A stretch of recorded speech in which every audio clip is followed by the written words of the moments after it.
ব্যালটের কথাটা কেন এসছে এই আমার নীলক্ষেতের ব্যাপারটা, আমরা প্রথম 4টি মেশিন দিয়ে গোনার চিন্তা করছিলাম। 4টি মেশিন দিয়ে গুনলে আমার দেখা গেল যে আমার প্রায় 2 দিন পুরো লেগে যাবে হিসাব করতে। তখন ছাত্রদের ধৈর্যচ্যুতি হতে পারে এবং এটা আমাদের অত্যন্ত আ আমরা দীর্ঘদিন আকাঙ্ক্ষিত একটি নির্বাচন। আমি কোনো স্বচ্ছতায় কোনো বিতর্ক যেতে চাচ্ছি না। সেজন্য আমাদের যদিও অর্থের খুব কঠিন আ আ আ সীমাবদ্ধতা ছিল, তারপরেও নতুনভাবে আমরা সিদ্ধান্ত নিলাম যে আমরা মেশিনের পরিমাণ বাড়িয়ে দেব যাতে দ্রুত গণনা করা যায়। আরও 4টি মেশিন যোগ করা হয়েছে।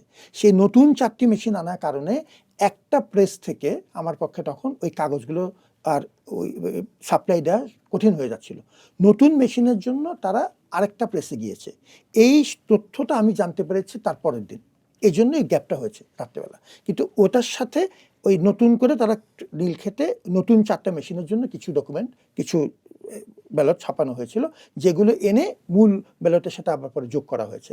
কিন্তু ব্যালট ব্যবহারযোগ্য করার যে 6টা স্টেপ, তার সাথে ছাপানোর কোনো সম্পর্ক নেই।